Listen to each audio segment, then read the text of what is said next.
Good morning, everybody. I am the moderator of this event.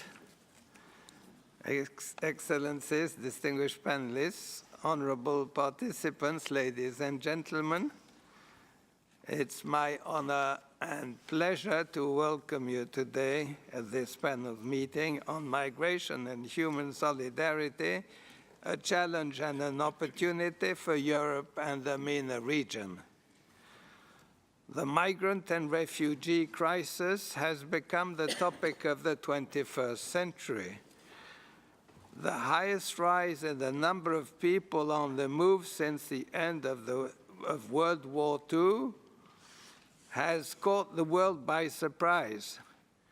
Europe was not prepared to handle the cohorts of people on the move, and the opportunity was seized by populists to move from the margins to the mainstream of the political arena. Simultaneously, extremist ideology based on the instrumentalization of religion spread in MENA societies which had been destabilized by conflict. That conflict that has left countries in tatters and is spreading northwards. On the 4th of December 2017, one major power decided to withdraw from the UN Global Compact on Migration.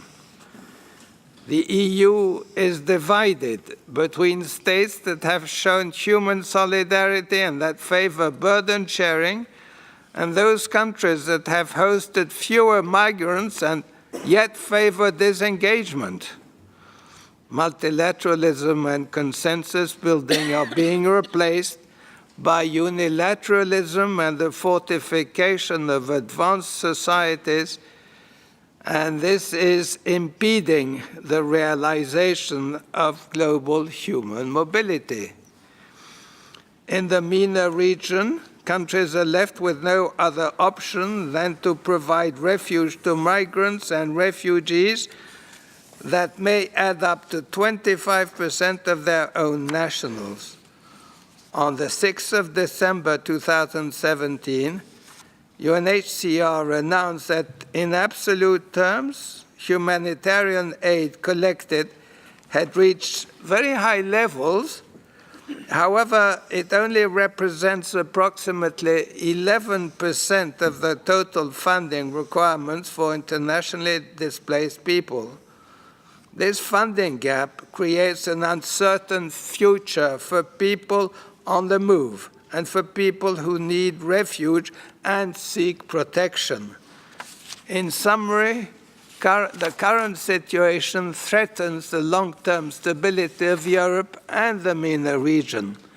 It requires our urgent attention. The chairman of the Geneva Centre, His Excellency Dr. Hanif Hassan Ali Al-Qasim, will open this panel debate.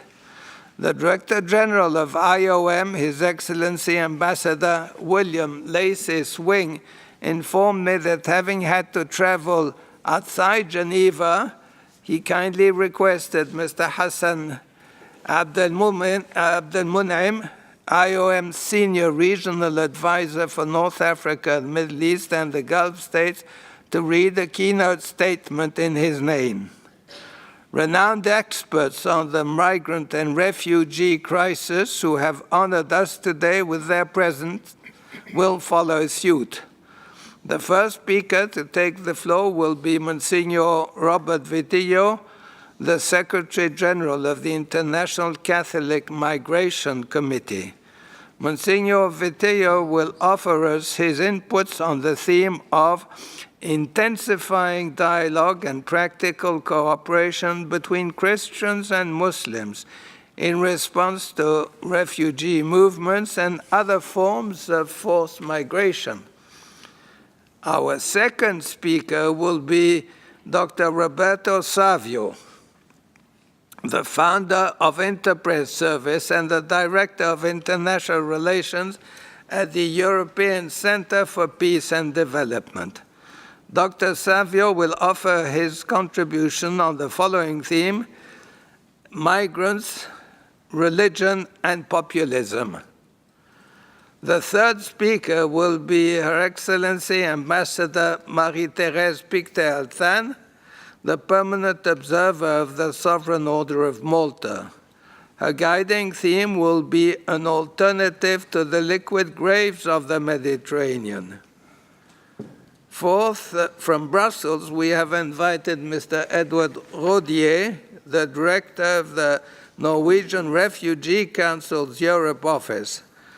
Mr. Rodier will share his expertise on the subject of EU and the refugee and migrant crisis, solutions and challenges ahead.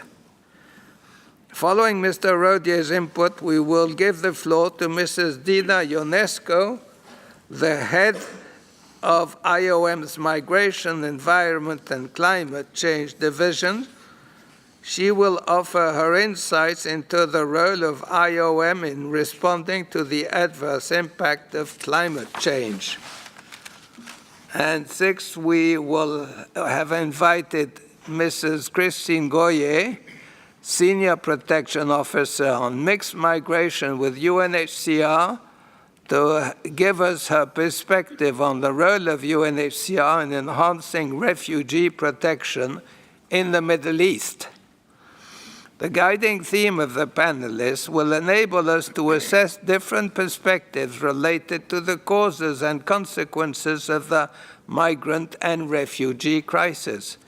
Violence and insecurity, as well as climate change migration, have adversely affected millions of people in the MENA region.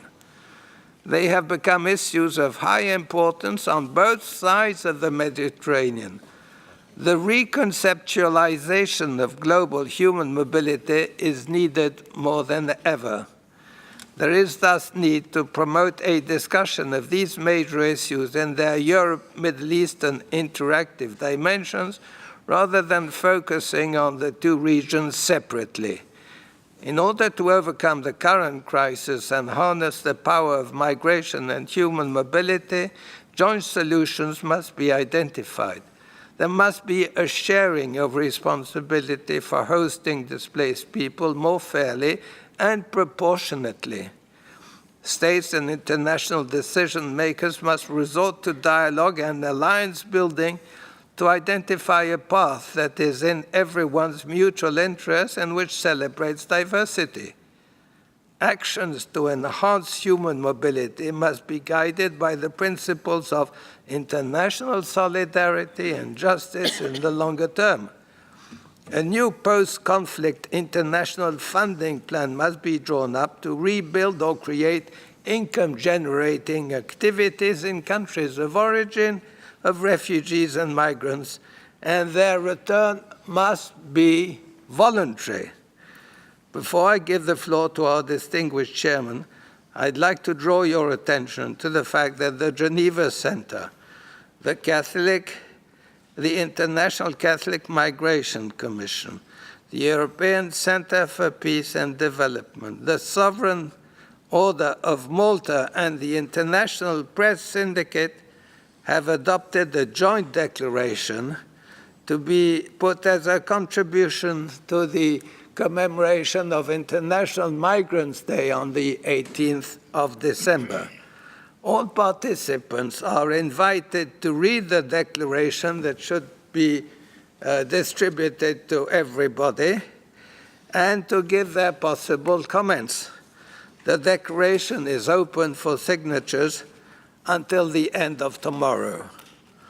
After presentation by the panelists for the first half of this meeting, I will open the floor to the audience in the second half of the morning session and organize a Q&A session. I will then sum up. A book will be published shortly thereafter on the deliberations and on the outcome of this event. I would like to indicate that we have interpretation from French to English and English to French. I now have the honor to give the floor to our distinguished chairman, Dr. Hanif El Qasim. Excellency, you have the floor. Thank you, sir. Good morning, ladies and gentlemen, Excellencies, distinguished panelists, honorable guests. Today's panel debate addresses an urgent issue of our time, the causes and consequences of the migrant and refugee crisis that now impacts 15% of the world's population. Over 1 billion of the Earth's 7 billion people.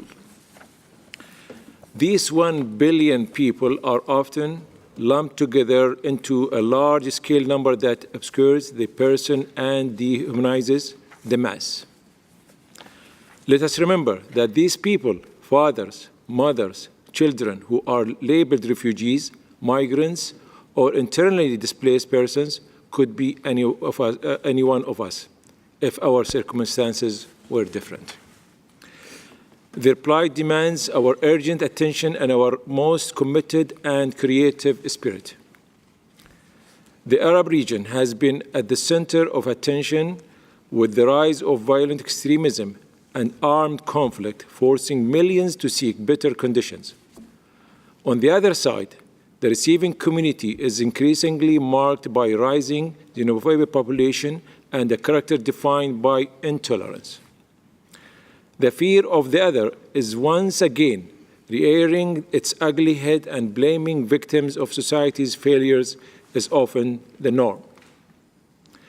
As we look ahead, we can expect that the situation to worsen as conditions further deteriorate. Violent conflict shows no signs of abatement, and the United Nations has sounded the alarm that climate change, environmental degradation could further destabilize the wider Mediterranean region, forcing millions from their homes. This problem is deeply complex and beyond the capacity of individual governments to solve. This is a global challenge requiring synchronized global solutions. For this, we must mobilize a common agenda of sustainable solutions that transform the human experiences of those who are suffering. I wish you all a fruitful and constructive deliberations, and thank you so much for being with us today. Thank you.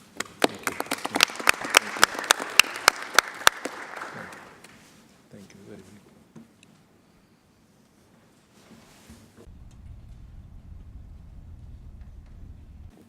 much.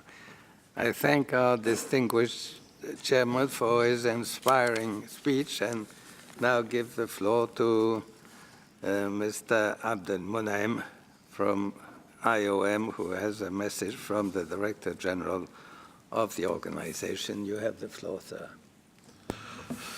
Thank you, sir. Mr. Chairman, distinguished participants, it's a pleasure and honor to be here today with you. Unfortunately, my Director General, Mr. William Lacy Swing, had confirmed his participation, but unfortunately he was invited to an important meeting in Brussels on Libya.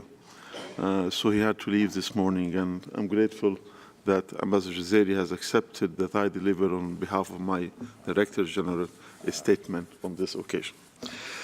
But anyway, his meeting in Brussels actually is related to the topic we're discussing today, because it's almost the same issue, and I'm sure that many of you are familiar with the recent developments on Libya, the situation of the refugees and migrants, and the collective efforts by the international community, mostly IOM and other UN agencies, with the African Union and the EU to deal with this emergency. From the outset, I would like to thank the Geneva Centre for Human Rights Advancements and Global Dialogue on their initiative to organize this panel debate.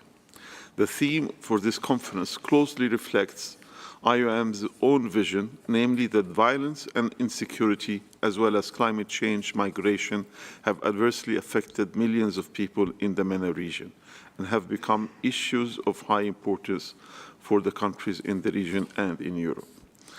We live in an era of unprecedented human mobility, a period in which more people are on the move than ever before. Today, there are 244 million international migrants and approximately 750 million internal migrants in the world, 1 in 7 of the global population. This volume of modern migration is in itself an important indicator and an eye-opener to the situation occurring within and across borders. Displacement is one of the principal impacts of crisis. Every year, millions of people are forced to leave their homes, fleeing conflicts, violence, disasters, and the effects of climate change. And I'm glad that my colleague, Diana Ionescu, will brief you on the environmental activities of IOM in dealing with such crises later on today. Migration is a fact of life and a reality as old as humankind. In 2016, the number of internally displaced refugees and asylum seekers reached roughly 665 million, a record high. This growth was concentrated between 2012 and 2015, driven mainly by the Syrian conflict, along with other conflicts such as in Iraq, Yemen, Sub-Saharan Africa, and so on. In Syria alone, half of the country's population was displaced, including over 6 million internally and more than 5 million in neighboring countries, with repercussions also felt by home and host communities. As part of maximizing our engagement as IOM with the UN system, with the donors and with host governments, partners on disaster risk reduction, DRR, IOM has produced a strategic framework document on disaster risk reduction and resilience, covering the period 2017-2020, to align its support with the UN Plan of Action on DRR for resilience, covering prevention, preparedness, response, recovery, and partnerships. It is important to note that IOM has over 20 years of experience of implementing transition and recovery programs that move beyond humanitarian response by addressing the root causes of forced migration before, during, and after crisis through development-oriented intervention in crisis contexts. When addressing the root causes of forced migration before a crisis, it is important to note that in fragile and crisis contexts, migration drivers and decision-making are shaped by constantly evolving social, economic, political, security, and environmental factors that define the landscape of risk and opportunity for potential migrants, including the displaced.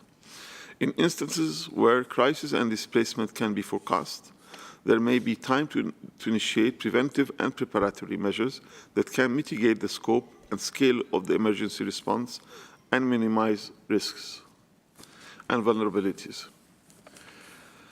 Preventive interventions seek to comprehensively address potential vulnerabilities and needs, foster resilience, and leverage existing strengths and capacities.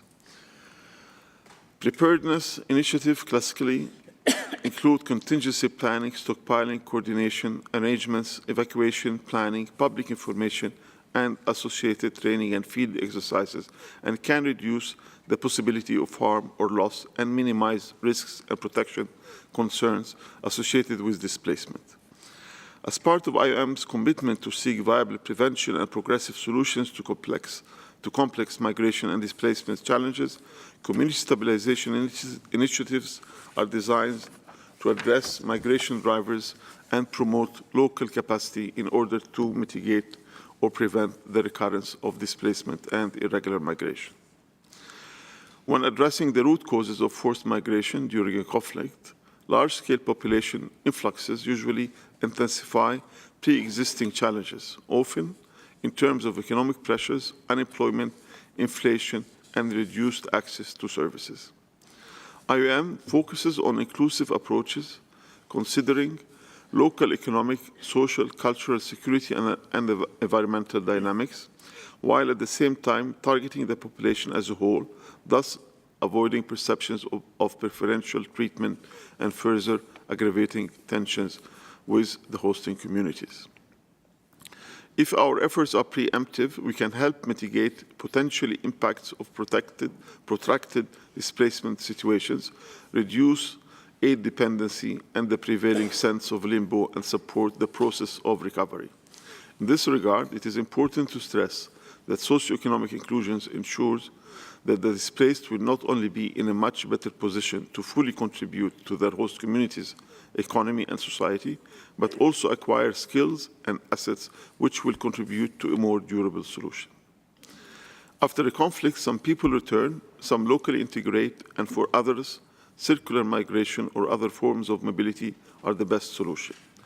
The proportions vary, influenced by a range of personal and contextual factors, including duration of stay away from home and the reasons that cause them to flee. IOM excels at effectively managing mobility and solutions and believes that it is crucial to promote voluntary, informed, and orderly movements in adherence to non-refoulement obligations. With regards to successful peace building, the reintegration of former combatants is recognized as a key factor addressing the need for immediate security and longer-term recovery in the transition from war to peace. IOM supports DDR efforts by focusing principally on successful reintegration, supporting former combatants to transition to civilian life, and by supporting communities to recovery, absorb, and support returning former fighters and other conflict-affected populations through socioeconomic recovery, social cohesion, programming, and a broad array of peace-building support interventions. In conclusion, Mr. Chairman, it is important to recognize the benefits of managed migration and its role in addressing the better integration of humanitarian and development responses. We must all stand ready to aid migrants and ensure social inclusion into all policies. I would like to quote my Director General, Mr. William Lacey Swing: "Migration is not a problem to be solved, but a human reality to be managed." I also would like to congratulate the Geneva Centre for Human Rights Advancement and Global Dialogue for the timely hosting of this important debate and for inviting IOM to be part of it. Finally, I also would like to welcome His Excellency the Ambassador of Sudan, a good friend of IOM, and I'm really happy to have you with us, sir, today. Thank you. Thank you, Mr. Chairman. Thank you very much, Mr. Abdelmonem, for those very inspiring remarks, which will guide us in our deliberations. And now, I now have the pleasure of giving the floor to Monsignor Robert Vedillo, the Secretary General of the International Catholic Migration Committee. Monsignor, you have the floor. Your Excellencies, distinguished members of the panel, ladies and gentlemen, good morning. I wish to begin by congratulating and thanking the chairman of the Geneva Centre for the Human Rights Advancement and Global Dialogue, as well as His Excellency Ambassador Jazari and his staff for their tireless planning and organization of this discussion, and for their determination to promote both reflection and action capable of addressing the root causes of marginalization and humanitarian emergencies resulting from such turmoil. I feel privileged to speak about the topic assigned to me, since I firmly believe that dialogue and practical cooperation among Christians and Muslims and all people of faith and of goodwill can eventually eliminate the tensions arising from a lack of direct familiarity with people whose cultures, faith, traditions, and ethnic identities may differ from their own. From the perspective and experience of the Catholic Church, perhaps one of our earliest efforts to engage in interfaith dialogue occurred in the 13th century under the initiative of St. Francis of Assisi. Francis had participated in acts of violence and war during his youth, and thus had witnessed how religion could be misused to promote violence and hatred. Later, he experienced an intense conversion and totally dedicated himself to humble service of the poorest and most marginalized members in society. Subsequently, he made a trip to Damietta in Egypt, where he observed leaders and followers of Christianity and of Islam mired in a destructive conflict, one that produced thousands of deaths and forced displacement among Muslim and Christian believers. It was there that Francis was inspired to break with all conventions, religious, political, and cultural, with a strategic aim to reclaim a space for encounter, dialogue, mutual respect, peace, and reconciliation.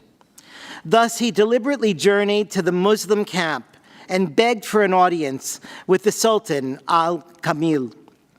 After much resistance from both religious and military advisors of the Sultan, Francis was received by this Muslim leader, who was taken aback by Francis's greeting, "May the Lord give you peace," which is similar to the traditional Muslim greeting. For several days, the Sultan and Francis pursued a dialogue with Francis, who was deeply impressed by the Muslim religious practices, especially the call to prayer. The Sultan offered Francis many gifts. All but one were declined by the Catholic friar. Francis did, however, agree to accept an ivory horn used to make the Muslim call for prayer. In fact, upon his return to Italy, Francis used this very horn to call people to hear him preach. A tangible relic of this dialogue can be found in the Quran, I quote, "And you will find nearer to the friendship of the believers those men who call themselves Christians. This is because among them are learned men and monks, and because they are not arrogant." End of quote. This form of dialogue saw ebbs and flows over the centuries. During the Second Vatican Council, convened in the early 1960s, all the Catholic bishops of the world, in collegial teaching with Pope Paul VI, proclaimed, I quote, "The plan of salvation also includes those who acknowledge the Creator, in the first place among them whom are the Muslims. These profess to hold the faith of Abraham, and together with us they adore the one merciful God, mankind's judge on the last day." End of quote. This same council further proposed a roadmap for future practical collaboration by declaring, I quote, "Over the centuries, many quarrels and dissensions have arisen between Christians and Muslims. The Sacred Council now pleads with all to forget the past and urges that a sincere effort be made to achieve mutual understanding. For the benefit of all, let them together preserve and promote peace, liberty, social justice, and moral values." End of quote. At the final session of the Interreligious Prayer for Peace, held in Assisi on 26 October 1986, Pope St. John Paul II begged his fellow religious leaders, who represented most of the world's major faith traditions, to move from words to actions capable of creating peace, and thus eliminating the forced migration that flows from war and other social evils. I quote, "There is no peace without a passionate love for peace. There is no peace without a relentless determination to achieve peace. There is no peace without, together we have filled our eyes with visions of peace. They release energies for a new language of peace, for new gestures of peace, gestures which will shatter the fatal chains of divisions inherited from history or spawned by modern ideologies." End of quote. More recently, Pope Francis has spared no effort to join other religious leaders in a just and equitable response to forced displacement of peoples.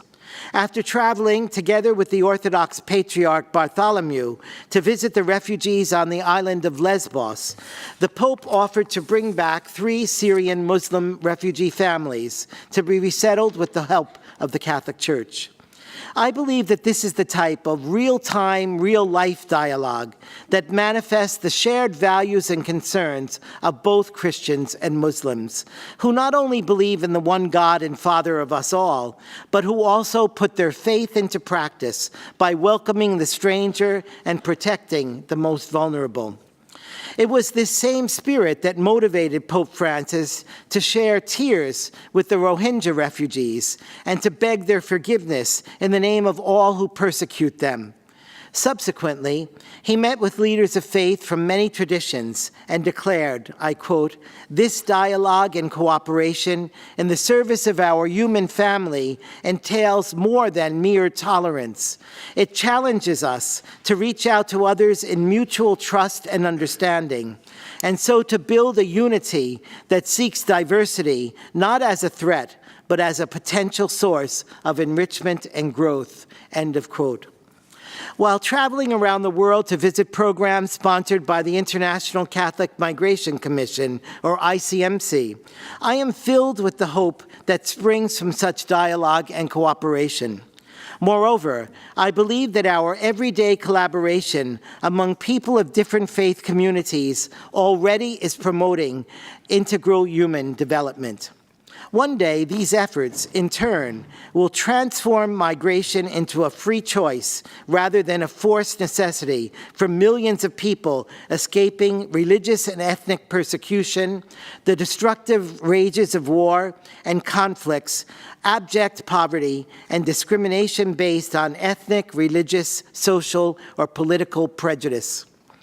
I feel empowered to make such bold statements since I have been privileged to witness the persuasive advocacy being advanced by my organization in solidarity with a wide range of religious organizations and together with many other people of goodwill to promote the 2 UN compacts on safe, regular, and orderly migration and on refugee movements.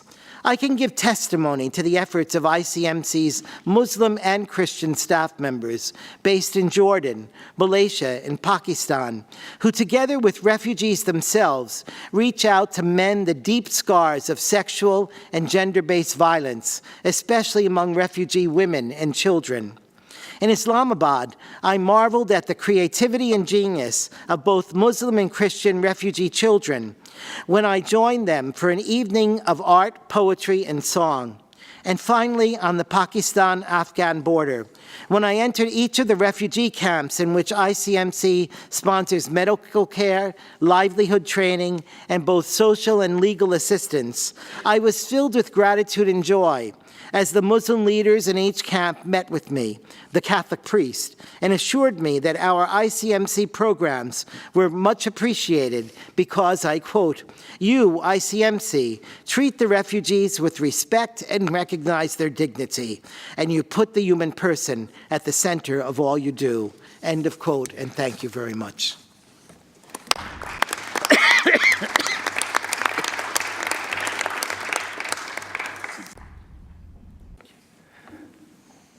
When you hear such words, how can you ever get to think that violence, that religion can be used to justify violence?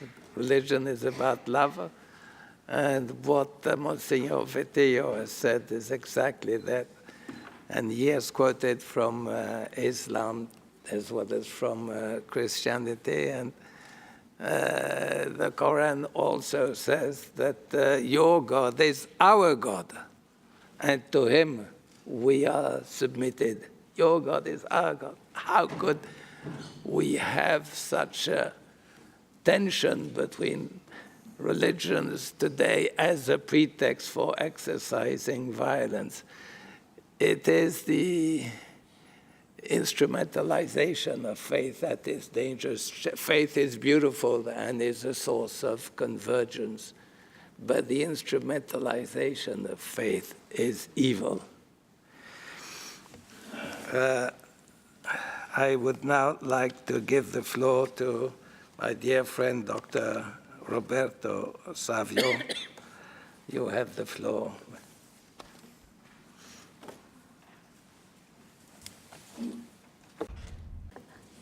Thank you. Well, I would like to thank His Excellency Arif Al-Kassim and Ambassador Jazairi for inviting me to this meeting. And I want to stress that this is one of the few actors for peace and dialogue between Europe and the Arab region left today. International cooperation is declining, and places of dialogue are becoming fewer and fewer. Now, I'm going to be very frank about my topic because I've come to the conclusion that to be diplomatic in present world is contributing to a situation in which we do not put out things clearly. The misuse of religion and of populism and xenophobia is a sad reality now, which we are not clearly addressing. There is no debate on this issue in the political world. It's met with hypocrisy and not with denunciation. For instance, only now British people are realizing that they vote for Brexit on the basis of a campaign of lies, one of which was that Great Britain would save $20 billion by not paying the contribution to the European Union. Now they've accepted to pay $45 billion as the price of divorce. Now, 10, 15 years ago, a politician who then made a campaign on a fake news or a fake idea would not have been re-elected. Mr. Johnson now the Minister of Foreign Affairs to Great Britain. So you find that you are entering into a new world where reality, fact, and logic do not play the role that they played before. Let me give you an example. President Trump could be a very good case study for my intervention today. A few days ago, he declared that they are withdrawing from the US Global Compact on Migration because it is against the interest of the United States. That's very strange because the United States is a country which was made by immigrants and was able to compete international because of immigrants. And we had 20 years ago a big debate between the European Union and the United States where the Americans were saying to us, if you do not bring more people in your country, you will decline because you do not have a replacement birth rate sufficient to keep the pension system going. Well, the fact that, for instance, he has declared also Jerusalem as capital has nothing to do with the interest of the United States. It has to do with a very simple fact, that Trump is intent to his survival and is doing exactly what his electorate expects him to do. And he said before the electoral campaign what he was going to do. So we are not surprised. He's doing what he said. And he said that because with that he was winning the election. Now, 92% of Trump voters in the last week Pew poll said that they would vote again for him. And for instance, this issue of Jerusalem, it has nothing to do with anything else that there is a large group of religious people in the United States called evangelicals who have a view of the Bible in which everything which is in the Bible must be implemented so Christ will come a second time, called a second coming. And this second coming will bring an automatic justice where the people who are right will go to heaven, all the others will be out. And I think they are the only one who are right. So I have here in my phone the declaration of the Evangelical Church who say that recognition of Jerusalem capital bring closer the second coming of Christ. There are 30 million, and this is a very, of course, is much more important than few Palestinians in the priorities of Trump. But fact remains that you have a situation where the value system, the priority system which you use today is totally different from the priority system in which we build together peace and cooperation. The electorate from Trump does not come from the towns, from the universities, from the media, from Silicon Valley, from the modern America. Come from the people who have been left out by globalization, who feel victim, and who feel that they are somehow without expression, and Trump gives them voice and they identify with Trump. Now, I think Trump is a very good example on why a large number of Europeans, or even countries like Poland, Hungary, and Czechia, are ignoring the decision of the European Union on migrants, and why populism, xenophobia, and nationalism rise everywhere. I will try to give you an organic explanation with my limits. Fear has become the tool to get to power. Now, historians, since a long time, agree that there are two tools for power, for change of history. One is greed, and the other is fear. Well, we have been trained since the collapse of communism to a culture of greed. Greed is a positive value. Market, not men, not values, have to become the center of society. States were hampering the free market. Less state, more market. And it was famously said that the globalization tide would lift all boats and everybody would benefit. In fact, it's been lifting the big yacht. And the bigger the yacht, it will lift more. But it not lift the boat at all. You are in a situation where the rich are becoming richer, the poor are becoming poorer, and this process is so speedy that 10 years ago, the richest men who had the total wealth equivalent to 2.3 billion people were 528. In 10 years, they went from 528 to 8. This year, there are 8 people who have the same wealth of $2.3 billion. And in 2-3 years, this number will further shrink and will be in a situation where social injustice will be extreme. Oxfam has made a study where in 5 years, social injustice in Great Britain will be higher than during Queen Victoria time. So we have this movement where greed has created a new reality and new culture. Meanwhile, we have lost of code of communication. In the political debate, there is no more reference to social justice, solidarity, participation, equity, the values which are in our constitutions, on which we built the international relations. Now the goals are competition, success, profit, and individual achievement. I speak very frequently to schools, and I'm dismayed to see a generation of young people who is extremely individualistic, who looks to his personal success as the basis of their relation with others, and who basically is not interested any longer in politics. If young people did vote in Great Britain, we did not have Brexit.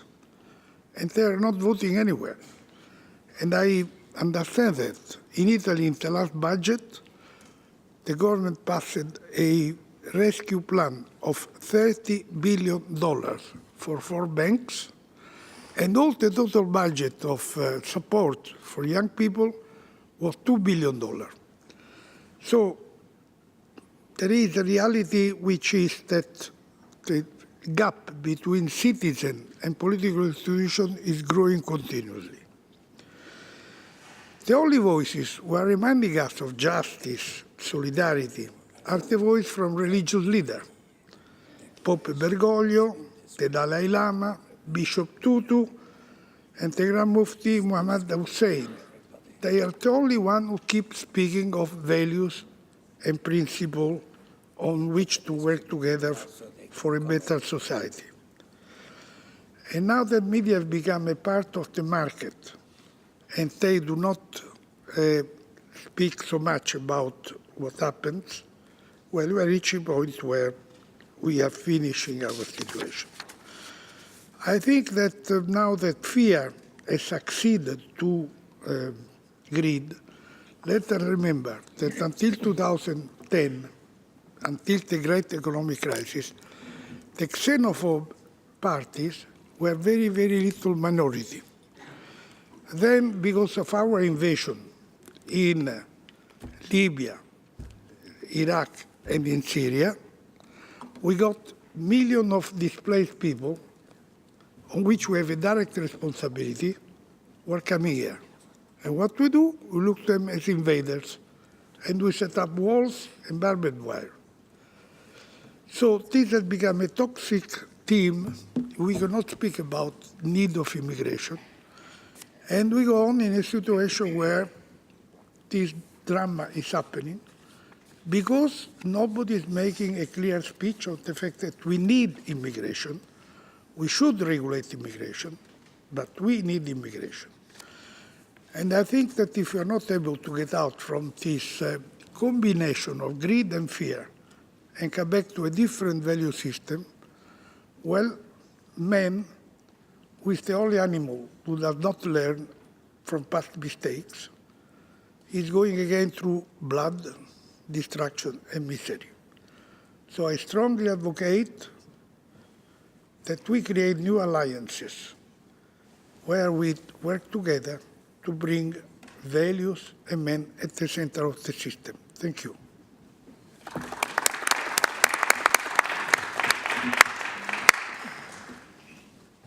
Thank you, sir.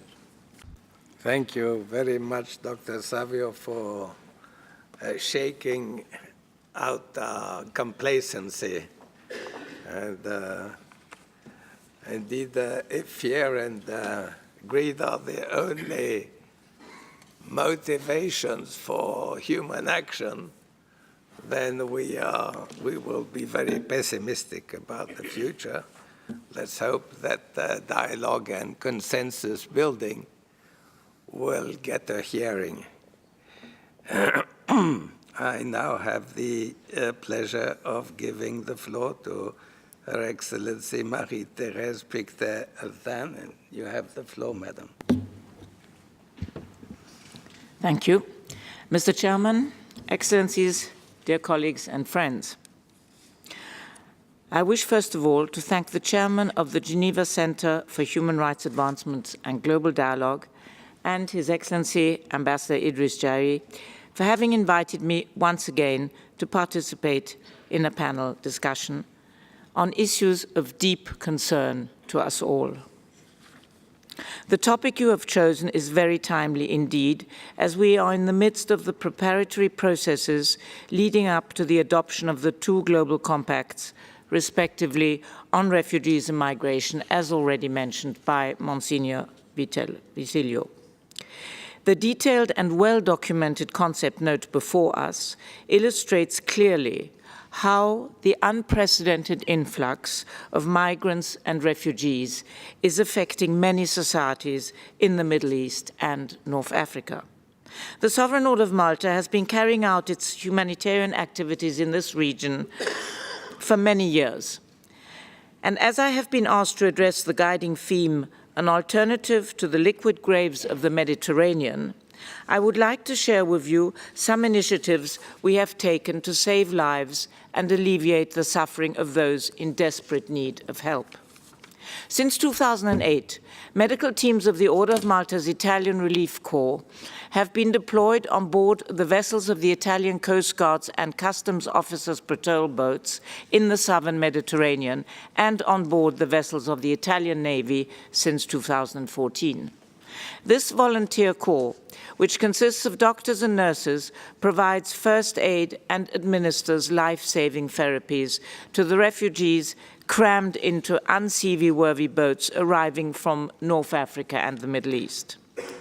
They have spent over 100,000 hours at sea, and some 50,000 persons have been saved in this operation, which was extended to the Aegean Sea when the flow of migrants and refugees from Turkey reached its peak between December 2015 and March 2016.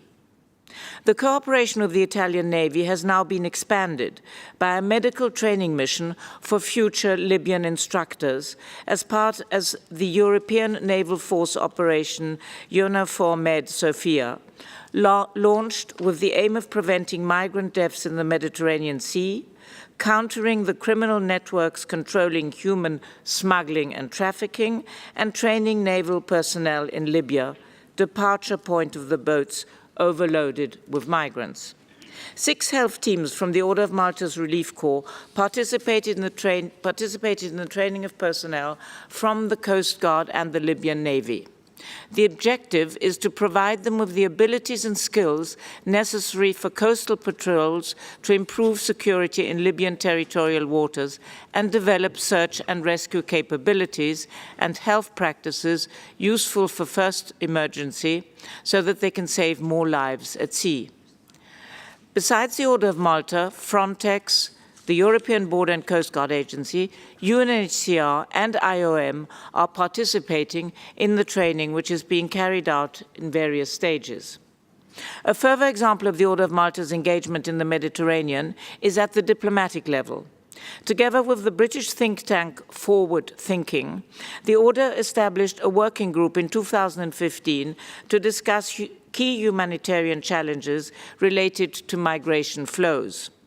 4 such meetings have been held, the most recent one 3 weeks ago in Tunis, which focused on looking at the key challenges the country is facing from a Libyan perspective. Irregular migration, political instability, violation of human rights, and the conditions in the detention centers were extensively discussed. An ever-increasing corruption, the flourishing human trafficking and goods smuggling businesses, the training of local authorities, cooperation with the southern bordering countries, and the spreading of epidemics due to the bad hygiene conditions in many parts of the country were all topics raised by the participants. Representatives of the Libyan institutions, such as the High State Council and the Ministry of Foreign Affairs, regional actors, such as the Arab Maghreb Union, representatives of international organizations, IOM, the UN mission in Libya, the UN Office for the Coordination of Humanitarian Affairs, and of the European Union, together with academics and law experts, all participated in a frank and comprehensive debate on the main challenges the country is facing. Ambassadors from some European countries, such as France, Italy, and Finland, also gave their contribution to the 2-day discussion. The fragmentation of the country was addressed by participants with representatives from the South region, Fezzan, pointing to the frequent abuses committed by local illegal militias and in general to the security issue. Unanimous was the Libyan demand for an urgent action leading to shared economic and political solutions endorsed by the international community that can take the country out of the deadlock which is gradually weakening its population and infrastructures. Based on the contributions, a number of recommendations emerged, including Libyan authorities should, with UN assistance, improve the conditions in official detention centers and, where possible, explore practical alternatives to detention. Authorities could establish a joint task force to ensure that centers comply with Libyan law, evaluate what would be required for the Ministry of Social Welfare to provide protection for the most vulnerable migrants, including women and children and victims of trafficking, and improve access to official detention centers for international organizations, who in turn could help meet the humanitarian needs of those held in the centers. The international community should establish centers in countries bordering Libya to the south, through which irregular migrants could apply for formal channels of migration. Efforts should be strengthened to create economic opportunities and development in source countries, increasing the assistance provided by the Italian Africa Fund and the European Union's Trust Fund for Africa. In its conclusion, the Order of Malta's Grand Chancellor and Minister of Foreign Affairs said, and I quote, "It is very clear from our talks that there can be no solution without a political and multilateral shared approach. Nonetheless, there are some pressing humanitarian needs we need to urgently address.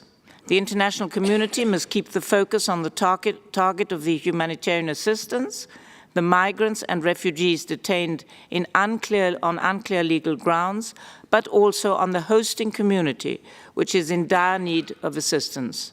Unquote. A further initiative of the Order of Malta I wish to mention is the recent appointment of 2 ambassadors at large tasked with combating human trafficking. One is based in Geneva, and I thank Ambassador Michel Veutet for being with us today. And he will operate within the international organizations, mainly, of course, the United Nations. Another ambassador is based in Lagos to work with local authorities in Africa. With projects both at local and diplomatic level, they will help strengthen the commitment of the Order of Malta in preventing the trafficking of humans and protecting the victims by intensifying relations with international stakeholders and raising awareness on this terrible blight that is increasing in scope and dimension. Criminal networks avail themselves of investors, recruiters, corrupted officers providing papers, informers for the passage through the borders, guides, debt collectors, money laundering operators. As the number of displaced rises in many parts of the world, the Order has witnessed this merciless phenomenon firsthand in its projects that help displaced persons. With regard to the movement of people fleeing from the conflict and war-related insecurity affecting countries in the Middle East, the Order of Malta carries out its humanitarian activities in countries of origin, transit, and arrival. In Lebanon, Syria, Turkey, and Iraq, the focus is on emergency relief, providing medical, psychosocial, and health care, the management of medical facilities, and support to education. The assistance to migrants in Europe is particularly concentrated on integration. In Germany, for example, we have set up a number of innovative models, such as the creation of integration services to make migrants familiar with the German society and culture. These units also generated a platform for Germans to meet individual migrants, which in turn allowed for a totally different image of migration, as opposed to fearing the influx of hundreds of thousands of foreigners. Looking for a long-term solution to help integrating refugees and migrants more easily into society, the Order's German Association has begun to employ and train so-called integration guides, who support migrants and refugees in overcoming challenges of daily life. Such interaction enables a both-sided exchange, giving refugees and migrants the possibility of being heard by having personal and familiar contacts, thereby safeguarding their dignity and ensuring the participation of local communities. In concluding, I would like to express our hope that the coming negotiations on the global compacts will address the issues we are discussing today, and will cover all dimensions of populations on the move in a holistic and comprehensive manner. We are also confident that the now widely recognized special role of faith-based organizations and religious institutions in the protection and integration of migrants and refugees will be an integral part in the multi-stakeholder, whole-of-society approach endorsed by the General Assembly in the New York Declarations and applied during the consultations. As one of the initiators and a signatory of the Charter for Faith-Based Humanitarian Action, endorsed at the United Nations World Humanitarian Summit in Istanbul, the Order of Malta will continue to emphasize the particular strengths of faith and religious-based actors. Their assistance responds not only to material demands, but combines technical care with an ethical and spiritual dimension. And through their local roots, they are well placed to interact with their communities in affected areas, thereby playing a crucial role in organizing help and promoting peace. In our experience, and as also mentioned previously by Monsignor Bitillo, the cooperation in the humanitarian field of faith-based institutions also creates a bond of mutual trust and confidence amongst people of different religions. Thank you, Mr. Moderator. Thank you, Madam Ambassador.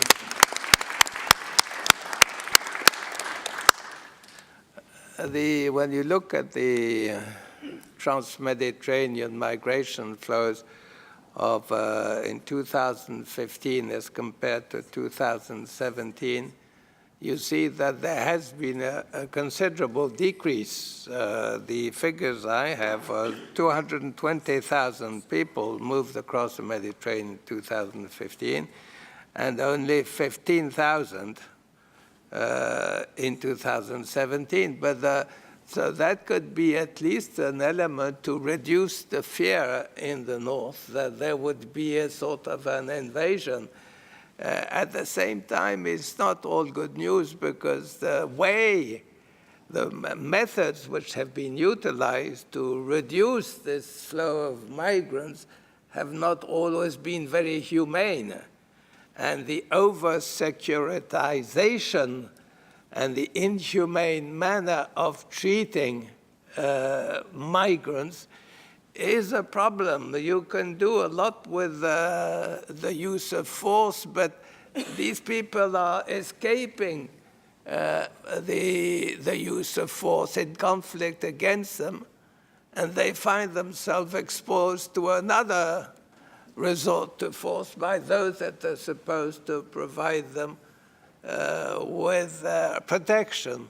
So the way that the Order of Malta is offering an alternative to addressing this issue in security terms is something that is to be greatly welcomed. Let me now give the floor to Mr. Edward Brodier from the Norwegian Refugee Council, who has joined us from Brussels. Welcome, sir, and you have the floor. Thank you, and good morning, Excellencies, estimated colleagues and friends. I am very pleased to be here today to contribute to this important and very timely initiative. Some of you are probably back from Mexico, where you discussed the outcomes and took stock of months of discussion around the Global Compact on Migration. NRC has been highly involved in the process of the compact and will remain mobilized and active in these discussions. At the same time, the process of the compacts must alimент and need to be fueled by other streams of thoughts and discussions, such as the one I believe we are having today. Human mobility has become a common feature and a reality on the ground. The Geneva Declaration gives us an additional opportunity to consider the growing tensions between our northern fortresses, jealously defending their comparative advantage, and the rest of the world. Surely many of us would agree that the solution cannot be about developing protectionism and championing unilateralism. Denial is rarely the answer. We do live in a globalized world where information is everywhere, where millions of families are fearing for their lives or starving, while at the same time they can watch broadcasted fictions featuring attractive Western ways of living. Every year, millions are forced away from their homes, their cities, their countries. They escape persecutions, starvations, or misery. Those who are reaching Europe are claiming for a better life, a life without fear, where fundamental rights are protected, where dignity is restored. I have been asked today to comment on the EU response to the migrant and refugee crisis. Unfortunately, the management of this crisis from the EU side has mainly been about trying to stem the flow or externalizing solutions. Last April, I had the chance to attend the senior official meeting held in Malta, together with ICMC and African representatives, and to provide a civil society perspective to the Valletta process that was meant to create a frame for EU-Africa collaboration along 5 pillars. Pillar 1 was about addressing root causes of instability and irregular migration. Pillar 2 is about legal migration and mobility. The third pillar is about protection of displaced and asylum seekers. The fourth one is about fight against irregular migration, migrant smuggling, and human trafficking. And the fifth one is about return and readmission agreements. While in practice, Pillar 2 and 3 during this meeting were largely neglected. These are the ones related to legal migration routes and protection. African countries emphasize the need for more aid, while European representatives focus on the fight against irregular migration, smuggling, and returns. Aid versus returns is what I would describe a sad bargain that largely neglects the reality and the complexity of the situation and completely overlooks the sake of the people we are talking about. While we appreciate the political sensitivity of the topic, we need to acknowledge that solutions cannot be found in denial of this fact. Migrations are here to stay. Even if NRC, due to its institutional commitment to preventing and responding to forced displacement, has focused its efforts primarily on the development of the Refugee Compact, we praise and support the Global Compact on Migration as it aims at filling the gap by setting a comprehensive framework for international cooperation on migrants. Initiatives like the one we are supporting today are useful as they re-emphasize the need to promote the protection of people on the move and contribute to the ongoing global efforts to restore them in their rights. When it comes to the refugee crisis, the EU's response has been immensely harmful, not only to the people, but to their rights. Every step taken by the EU to seal off its borders has contributed to denying refugees the right to seek refuge in another country. The example of the Syrian crisis is compelling. As a result of an immense effort, Lebanon capacities to support refugees have been saturated for years. Clearly, if refugees cannot go through Lebanon towards Europe, what choice Lebanon really has but to close its borders in order to preserve its own national stability? On the positive side, some good measures have been taken by the EU when preparing the EU compacts with Lebanon, with Jordan, that have led to tangible results when it promoted measures to facilitate access to jobs and education for refugees. These were paramount elements to ensure a condition for a durable stay.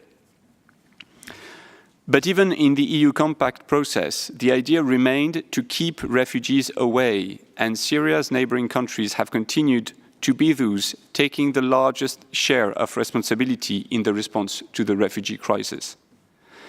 The pressure on the local populations and their governments has remained extremely high in these countries, which make us fear that any improvement of situations inside Syria today may create an irresistible pressure to send back refugees, even if conditions for safe, dignified, and sustainable returns are not there yet. The EU's main response to the crisis has been to externalize, and while doing so, largely failed from its responsibility to the extent that many prefer talking about a political crisis than a refugee crisis when it comes to the EU. Clearly, the wealthy European Union could welcome and host large populations seeking for a better life. In fact, many are making the case that it would be in aging Europe's best interest. Well, I would argue that even more than a political crisis, this is an identity crisis.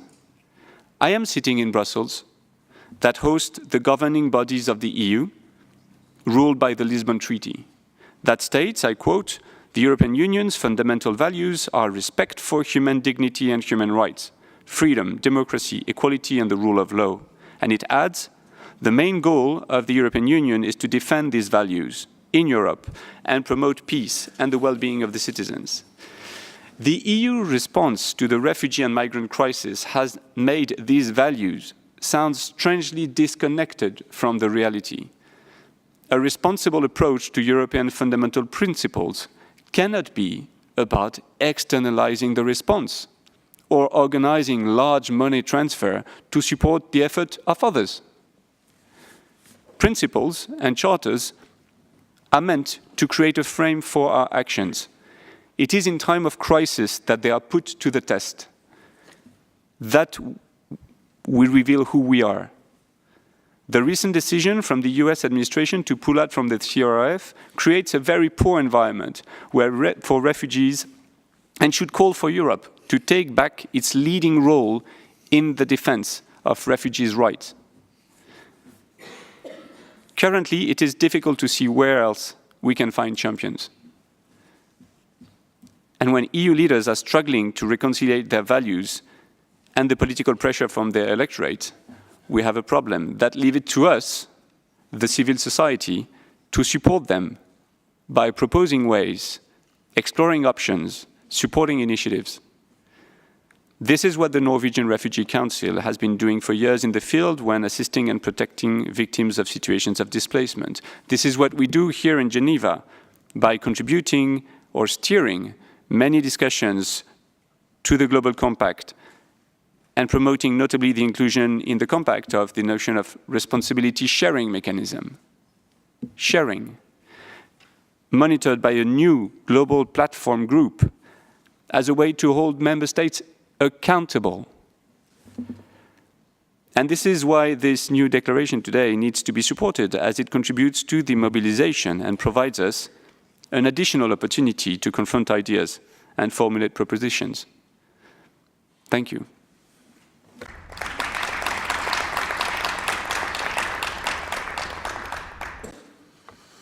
Again, this is a commercial, by the way, but I take advantage of the mention by Mr. Rodier of the Geneva Declaration on Mobility and Human Solidarity that many of us have signed, to invite you to have another look at this text, which I think has now been distributed to everybody, and invite you to possibly consider supporting it in whatever way you consider appropriate.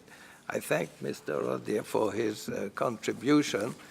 And we are in a state of confusion today because we don't know what message is coming out of the EU. We see that the President of the Council has made a statement opposing the notion of some kind of equitable burden sharing between host countries at a time when the commissioner in charge of migration has said the opposite and said that such burden sharing was in keeping with the principles of the EU.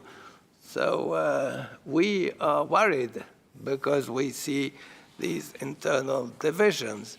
As you said, sir, this is in the context of an aging societies in Europe, perhaps not in France, but in Germany, certainly in other countries. It is bizarre to see that there is such a reluctance to receive additional refugees.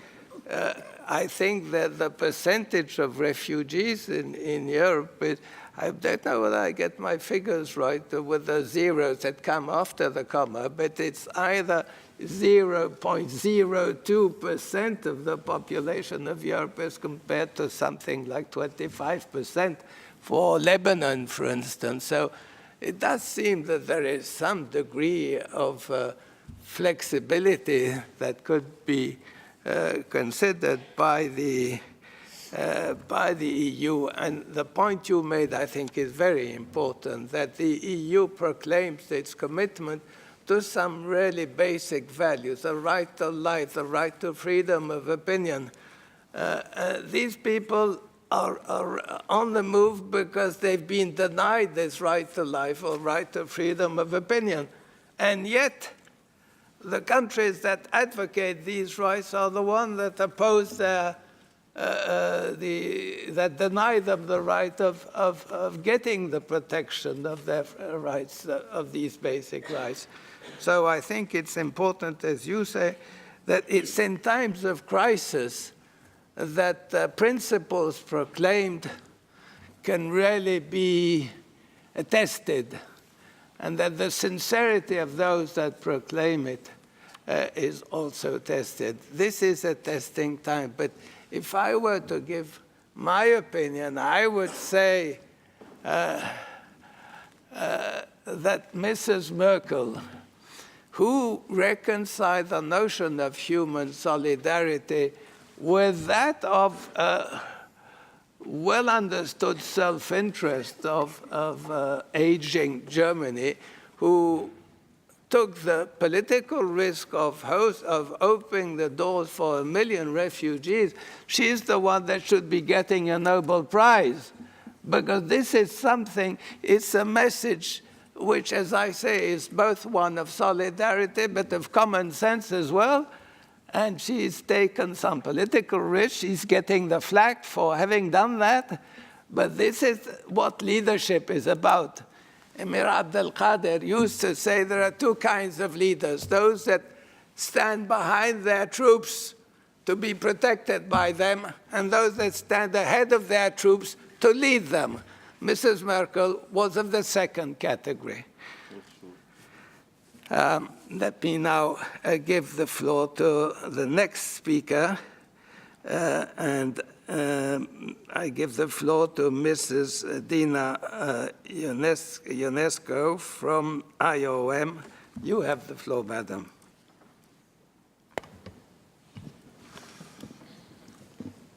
Thank you very much. And I join the voices with previous speakers to thank the organizers and the ambassador for having us today here. I've been asked to add one extra layer of complexity to our discussion today, and I think we have already had quite a number of layers of complexity and of insights, some diplomatic, some non-diplomatic, some really turned around moral thinking. So I will try to add to the discussion in this direction and to the fact that we speak of human solidarity, the climate change and the environmental and the disaster dimension with a focus on the MENA region. So I will just try to briefly introduce this topic maybe with three key elements. One of them is first to just give some insights on this very complex equation that brings also environmental and climate issues into the discussion on migrants and refugees. Second, I will just give you some examples maybe from the region on how we work on addressing the issue at local and regional and national level. And third, just to discuss a little bit a question on why is this, at the end of the day, a migration issue? Because we talk of climate, of environment, of livelihoods, of vulnerability, of crisis, of disasters. Why is that then a migration issue, nevertheless? So my presentation, in fact, is just based on the work we do in IOM to bring the environmental and climate change and environmental degradation, land degradation, different ecosystem degradation, understanding in the migration world, in the migration policy and in the migration practice. So it's about framing the issue, understanding the issue, finding the data for the issue. It's about also putting this in words. It's about discourse. It's about making policy, but it's also extremely concrete. It's about my colleagues who are now in Libya. It's about my colleagues who are now everywhere in the MENA region, who are directly working with migrants and with communities on this topic. So it's very concrete. It's about money. It's about funding. It's about working with people. It's about partnerships. It's about human stories. It's very concrete, and that's one of our major difficulty. It's how to link these very, very concrete issues and making them real with policies and politics and discourse and perceptions and research. So a complex equation that it's really perfectly exemplified by the MENA region, I would say, unfortunately, because environment is very often one of the drivers of migration. Very often it's a multi-causality, of course, conflict, but also population growth, urbanization, demographics, politics, war, instability, poverty, all come together and make this equation of why people would move, as well as their wishes, their dreams. They want a better life. And this also, it's also the complexity of working on migration. You have, how do you identify human dreams and human nightmares. But we try to work in understanding the environmental drivers, analyzing them, isolating them, better understanding the perception of people, also how they perceive their environment degrading. And this multi-causality dimension, I think it's key to understand the issue of migration in MENA region. And it also explains why it's so difficult, for instance, to create a special status for environmental migrants, or what we hear a lot, environmental refugees, because it's about identifying only the environmental dimensions. And the risk that we have is that we put people even more in boxes. You are displaced by drought, you stay. You are displaced by poverty, you go. Counter-trafficking, you stay. So that's the problem with the environmental drivers. It's very difficult to isolate them, but that doesn't mean they have to disappear and not be recognized. And I think it's very important to also understand that there's a big confusion that we hear nowadays between the fact that people are exposed to climate change risks, they're exposed to environmental degradation. That doesn't make them necessary all migrants. Some people will not have the means to migrate, and they will remain trapped. And I think this is also very important for the MENA region. Then we have to place this topic in the overall complexity of migration patterns in the region. MENA region is one of the world's most important migratory hubs with key migratory routes towards Europe and the Persian Gulf migratory route. It has also a story of pastoralism and nomadic movements. So all of those different migratory dimensions are directly affected by climate change and by environmental issues. But one of the key features also in this complexity equation is to realize that a lot of this migration is, first of all, internal.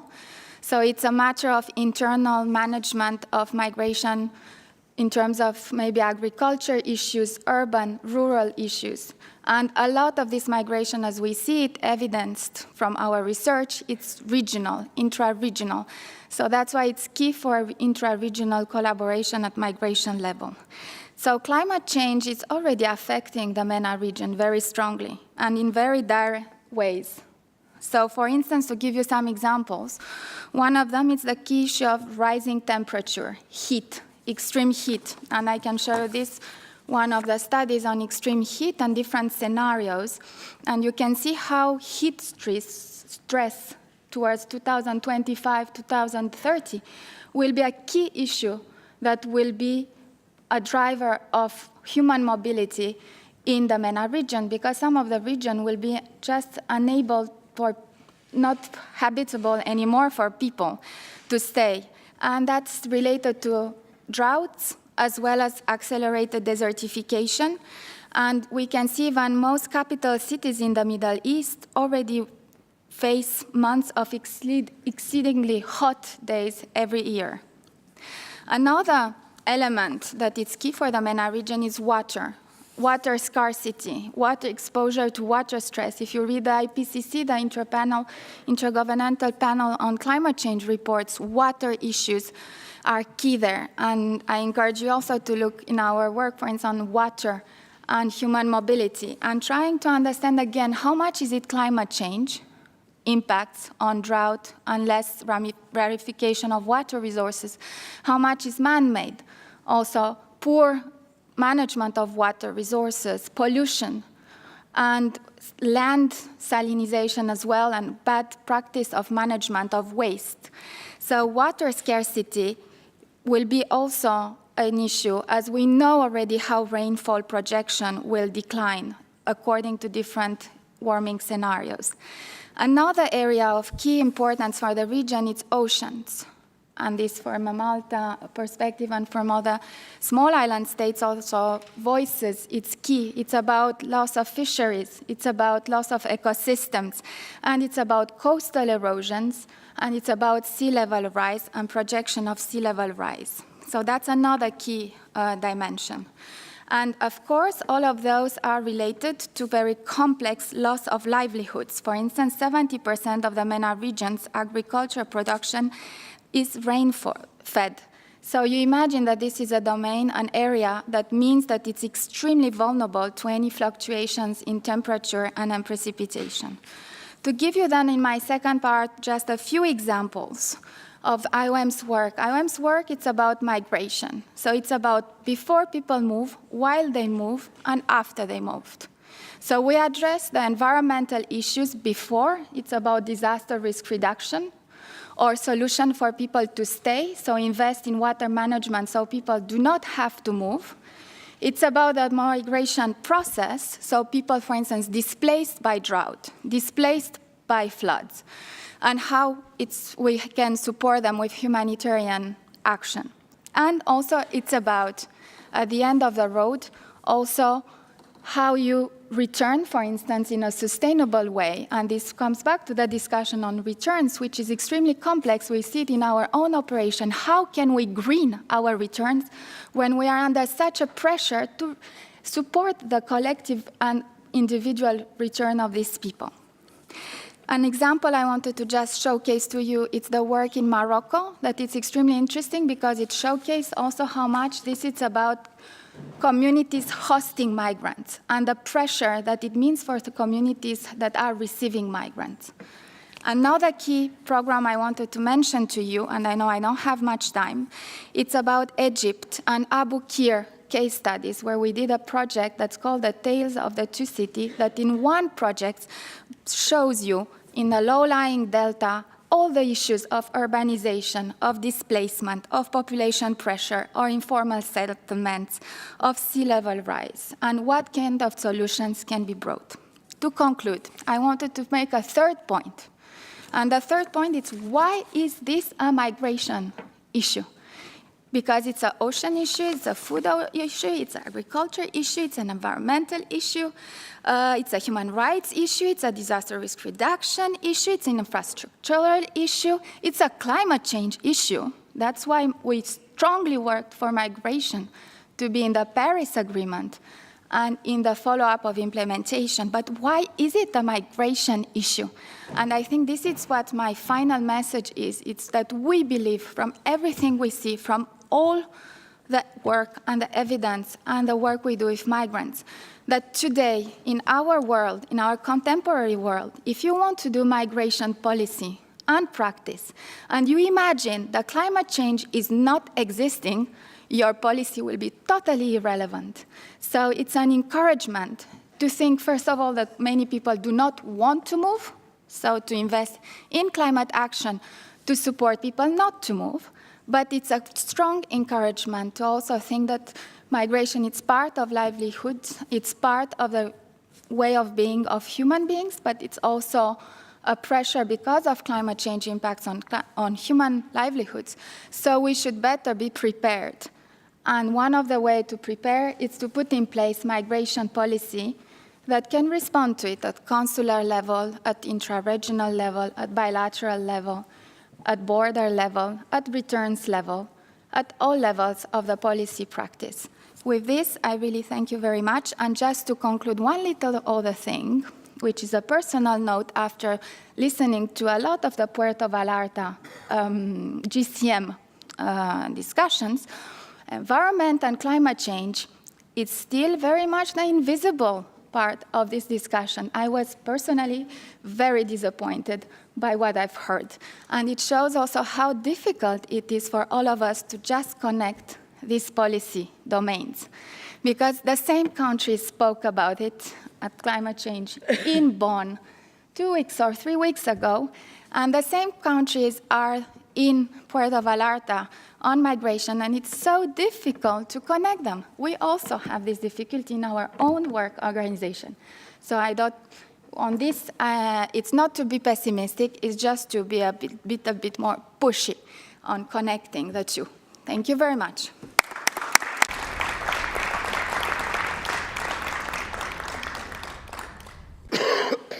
Thank you very much, and you will have seen in our concept note that the 2 points of focus of this meeting today is looking at migration that originates in complex conflicts in the Middle East, and look at migration that results from climate change. I'm thinking in particular of North Africa, which has become a region of transit for poor people living in the Sahel, where the Lake Chad has completely disappeared, and where people are confronted as pastoralists and agriculturalists in climate change-related conflict, and all these people are moving up north and part of the broader problem of migration. So it's important that we emphasize those two aspects, and that's our purpose today. And let me say that we have another meeting that is scheduled in the spring that will focus on internal displacement, which is also an important factor that you kindly underlined. I would now like to give the floor to the last speaker, last but not least, Mrs. Christine Goyer from UNHCR. You have the floor, madam. Thank you, Ambassador, and thank you, Chairman, for the invitation extended to UNHCR to speak today on the role we play in enhancing refugee protection in the Middle East and North Africa.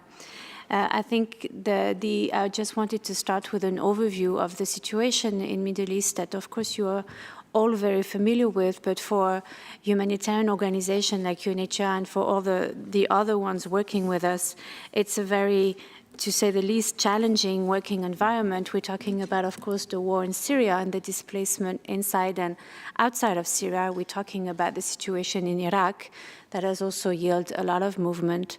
We're talking about the impact this has in neighboring countries, but let's not forget about the situation in Yemen, which is also extremely complex and totally overshadowed by many other situations, also internally displacement. And we talk about, of course, Libya. So if you look at Middle East, including North Africa, this is a very complex, challenging environment, and that has many different realities. I'm not going to go through, of course, each of the realities, but I just want to give you an understanding a little bit of some of the priorities UNHCR has in the region and how we try to enhance refugee protection in a context where it is challenged, in a context where very often we see protection space shrinking, and how we can try to together advocate for additional protection space for refugees. One of the key issues for us, as I said, is to maintain this protection space. So what does it mean for us, and also to support access to asylum procedures? It means, of course, for us, one of the key principles is access to territory. That means persons who are in need of international protection are able to move to another country, to cross a border, and to seek protection and to seek asylum. It sounds very simple, but nowadays, as the number of borders are crossing and walls are being raised, it's a difficult reality for a lot of people who do not have the capacity or the ability to cross an international border to seek asylum. So this very basic fact is a key factor in the work we try to do in ensuring this. Access to territory, and also what we call access to procedures. So the process of being able to seek asylum and to seek protection in that country. And that means that you need a system in place, and when you don't have a system in place, the role of UNHCR is to try to support the authorities of that country to build a system or to find an alternative that would provide a possibility for asylum seekers and refugees to get the required protection in that country. So one of the key work we do is, of course, to work very closely with the government of the countries in the Middle East and North Africa to try to build these systems that could be sustainable. So they're not just time-bound, but that's something that will remain. Of course, the situation is different if you look at North Africa or if you look at the Middle East. In North Africa, there are several national asylum laws that have been prepared, drafted. We supported the authorities in doing that. And there are different stages, in front of the parliament in Algeria, in Morocco, and we really hope that these laws will be passed, because then that really builds a system For UNHCR, and I think for any humanitarian organization, our success is when we are able to leave a country where we're no longer needed because it feels like we have done our job and there's no longer a need for us, either because the situation has changed and there's no longer humanitarian needs, or because the government is totally incapacity to deal with the situation. So to be able to have asylum systems functioning in a lot of countries, whereby the authorities are able to inform asylum seekers about their rights, are able to carry out basic registration, are able to do refugee status determination, for us is the ideal situation, because that means we can step back, and of course we continue to support and provide training and so on, but that's really a best case scenario. So we're doing that. In the countries, neighboring countries of Syria, of course, the sheer numbers do not allow us to have such a system, so different countries have taken different measures for the protection of refugees. I'm thinking particularly of Turkey, who's the largest recipient of refugees nowadays, that has a temporary protection regime. So they extend protection to Syrian refugees, and they provide quite a large number of services to Syrian refugees. Having said that, and Turkey is one of the very good examples, of course, the bulk of the work is done very often by government, by state institutions. Civil society has a growing role in that. So we are aware of that situation. Of course, it's different from country to country, but this is where we try to provide support in enhancing these capacities to work independently and to do this work around the protection space without having the need of NRC, of UNHCR, and many other actors at the table today. Another key priority is and we've talked quite a bit about that today, is to strengthen the refugee protection in mixed movements. I would say in Middle East now, in North Africa, Libya is the perfect example of that. So what does it mean for us? We are seeing, of course, the movements through the central Mediterranean route. We had seen in the past a movement through the eastern Mediterranean route that has shrunk following the EU-Turkey deal. But, you know, routes change according to very many different criteria, and one road closes, another one opens. So it's very, very dynamic. So what we know today will be very different from what we know in a few months, maybe a few weeks' time. But for us, what remains, again, key, and it might sound redundant, but it's really in those mixed migration flows, is to make sure that persons of concern to UNHCR, persons who would be in need of international protection, are aware of the systems in place should they want to seek protection. So whether you are a Nigerian going through Niger or going through Libya or Algeria, etc., that you are provided information along your way, wherever it is you're going, about systems, about procedures, about services you would have in the different countries. So for people to know that asylum is not just in Europe. And Edouard and other colleagues here have also talked about the fact that Europe has not lived up to a lot of the expectations, but there is an asylum system in Algeria, there is an asylum system in Morocco, and these countries with, you know, very often limited resources are trying their best to ensure that people can stay in that country because they have services, and they try to extend services for asylum seekers and refugees. So it's quite important to make sure this information is provided, and very often when we speak with migrants or with the refugees, asylum seekers, we realize they have very biased information, very incomplete information they didn't know. It's not to say that all of them would have wanted to stay where they are. Everybody has very different intentions and realities, and we respect that, but we want every individual to be able to make informed decisions, whatever the outcome is, whether to continue onwards to Europe, to stay in Tunisia, or to go back to their countries of origin. I think the principle of the work we do very often is to make sure people have the correct information so they feel empowered to make decisions about their own future and their own realities. Another key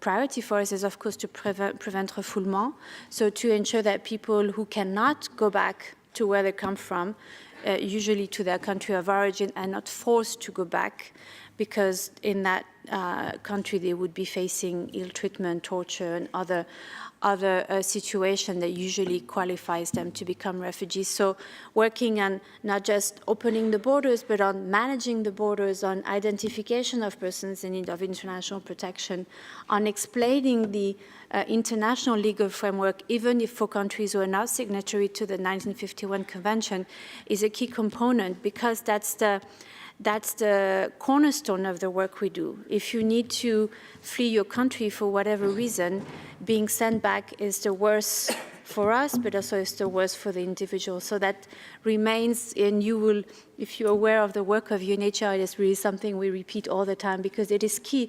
And we have seen this principle very much challenged, and it's a constant, it's a daily fight to make sure people are not returned to countries where their lives are at risk. So in a nutshell, it's a little bit the focus we have behind me. You can follow a little bit the headlines for the key priorities.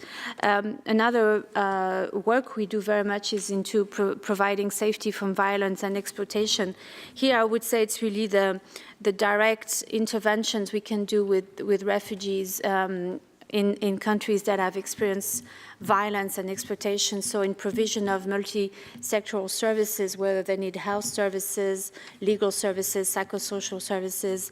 We have a huge network of partners who are very specialized to provide this, but the wars in Syria, the wars in Yemen, all these contexts, and needless to say, the situation in Libya has shown a very high level of trauma, of distress, of people who really need to be taken care of to be able to continue with their lives. Providing durable solution is key, of course, because you cannot stay in a limbo. At the moment, we see also a lot of challenges in the durable solution work. Local integration, which is very important, is difficult to put in place in a number of countries, either because of lack of legislation or because of a global environment that is not necessarily conducive and welcoming towards refugees. But a lot of countries are taking steps to improve that and to ensure there's an access to work, access to healthcare, access to basic services along the same line as the citizens of the country. This is very welcome. For us, of course, we continue to advocate very much for resettlement. It's not the only solution, but nowadays it really provides safety for a lot of people. We are concerned by the pledges that are diminishing, and of course the situation in the US is not a welcome move, but we do think it's very important, and that pledges for resettlement, let's say for the central Mediterranean route, doesn't take away the needs for the situation in Syria and Iraq. So it's not to take from one hand and to give to the other, but it's really to have a full package. To finish, I would talk about the partnerships with local organizations and civil society, because that's really an area where a lot of work has been done, and the MENA region has been very key for us in that respect. Just to name a few, we've enhanced strategic partnerships with the League of Arab States, with the Gulf Cooperation Council, with the Organization of Islamic Cooperation, but also with academic institutions, media, and the private sector. So this is really to reflect on the whole of society approach that was a key element of the New York Declaration in 2016. And of course, we work more and more, and that's a welcome move with the faith-based organizations. And I know we have a few here present, and this is an important step for us to engage meaningfully with the organizations. So we have a wider network, and like I said, we really hope that having a stronger civil society in these countries will really help to build a collective positive narrative about the place of refugees and about a welcoming message for them in times that are very complex for them. Thank you.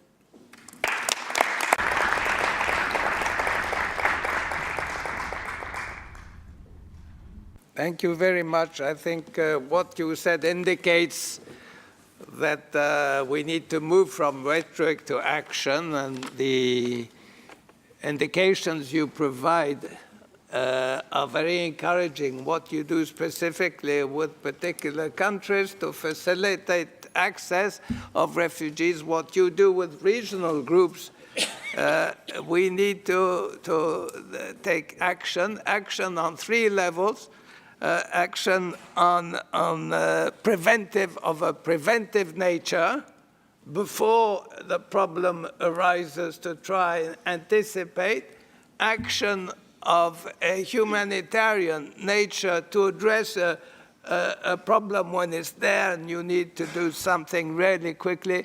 And then action of what I call a restorative nature, that is to restore the ability, the livelihoods of refugees, whether in their own countries or in another country.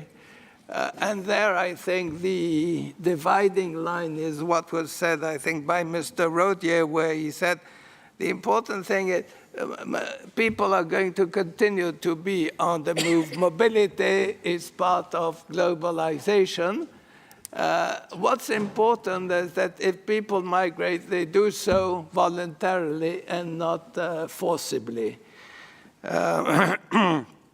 One thing is important, I think, when we look at the problematique in general, and that is that we look at this question of people on the move as a global challenge. It's good to focus on what you could do with country A or B or with a regional group, but it so happens that at present, excessive burden is being carried by a small number of countries whose level of income is not necessarily adequate, whilst other countries get a free ride or don't have to bother. And I think we need this global vision to ascertain that justice and equity is for everybody. We do not cut in section the problem of refugees, saying we deal with it at if not at the country level, of particular level, at the level of neighboring countries, and it's better to do it this way. No, everybody has a part. It's a global challenge, should be addressed globally.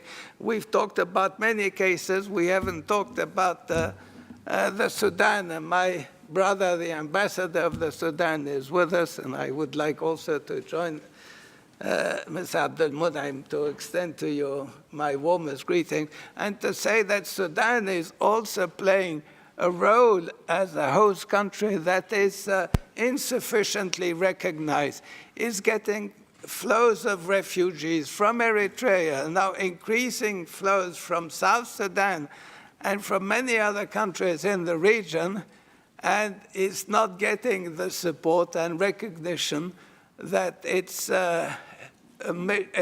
responsibilities as host countries would deserve. So we do appreciate what is happening, and especially until recently, the Sudan was under sanctions, and it was still feeding so many refugees coming from other regions. We're happy that these sanctions have now at last been lifted.